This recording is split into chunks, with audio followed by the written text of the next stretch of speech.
இப்போ பாருங்கள், கடாயில் கொஞ்சம் எண்ணெய் ஊற்றிருக்கேன். இங்கே பாருங்கள், இஞ்சி பூண்டு கருவேப்பிலை, இஞ்சியும் பூண்டையும் கொஞ்சமாக நசுக்கி தனியாக எடுத்து வச்சுருக்கேன். உங்களுக்கு வேணும்னா சின்ன சின்னதாக கட் பண்ணி கூட வச்சுக்கலாங்க. உண்மையாகவே ரொம்ப டேஸ்டியாக இருக்கும். பாருங்கள், வெங்காயம், பெரிய வெங்காயம் ஒரு 3 வெங்காயம் ஸ்லைஸ் பண்ணி வச்சுருக்கேன். இது எப்படி இருக்கும்னு சொன்னால் ரசத்துக்கு வச்சு சாப்பிட்லாம். இப்போ வெறும் பருப்பு குழம்பு அதில் எதுவும் காய் போடல, காரமெல்லாம் கம்மியாக வச்சு செய்கிறோன்னு சொன்னால் உண்மையாகவே சூப்பரான சைடிஷாக இருக்குங்க. நல்லா இருக்கும். அப்புறம் வேறு எதுக்காக கூட வச்சுக்கலாம், அது உங்கள் இஷ்டம், நான் சொல்ல மாட்டேன். அந்த மாதிரி இருக்குங்க. அந்த மாதிரி நல்லாயிருக்கும். இப்போ கருவேப்பிலை போட்டோமா, கொஞ்சம் எண்ணெய் காயில அவசரப்பட்டுட்டோம், சரி லைட்டாக காஞ்சிடுச்சு. ஓகே,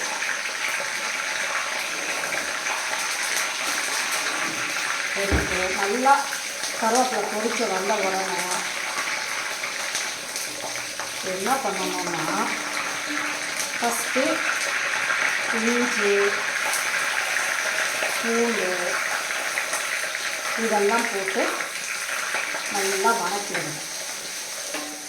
நல்லா வணக்கினதுக்கப்புறம் அதுக்காக வேண்டிட்டு அந்த ஸ்டிக்கி மாதிரி ஆகிடக்கூடாது. அப்படி ஆச்சுன்னா ஒரு மாதிரி சாப்பிட்றதுக்கு நல்லாவே இருக்காது.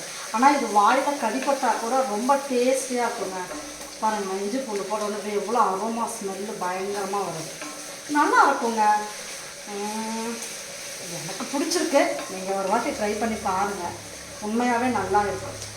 இப்போ என் பொண்ணே ஹாஸ்டலில் இருக்கா. நான் அவளுக்கு இப்படி தான் சொல்லி தருவேன். ஏன்னா ஹாஸ்டலில் போய் எங்கே மிக்ஸி இருக்குது, எல்லாம் இருக்குது, இந்த மாதிரி கொஞ்சம் இடித்து எடுத்துக்கம்மா அப்படிலாம். இன்றைக்கி ஆனால் அவள் செஞ்சுருக்கா. வரமிளகா போட்டிருக்கேங்க. கொஞ்சம் இதாகிடுச்சுன்னா அப்புறம் வெங்காயம் போடலாம். நம்ம எங்கே போய் இடிக்க முடியும், பாத்திரத்தை வச்சு இடித்தம்மா அப்படின்னு சொன்னான். சின்ன பிள்ளைங்களும் ஹாஸ்டலில் இருக்கிற பிள்ளைங்களும் செஞ்சுக்குவாங்க.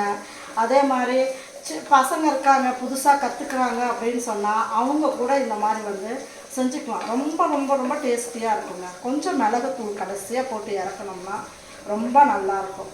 ஆனால் நான் இன்றைக்கி செஞ்ச அந்த கரம் மசாலா தாங்க போட்டு இறக்கலான்னு இருக்கேன். ஆனால் எனக்கு முடிவு தெரியவில்லை. அந்த வெங்காயம் போட்டாச்சு. வெங்காயம் நல்லா வணங்கணுங்க.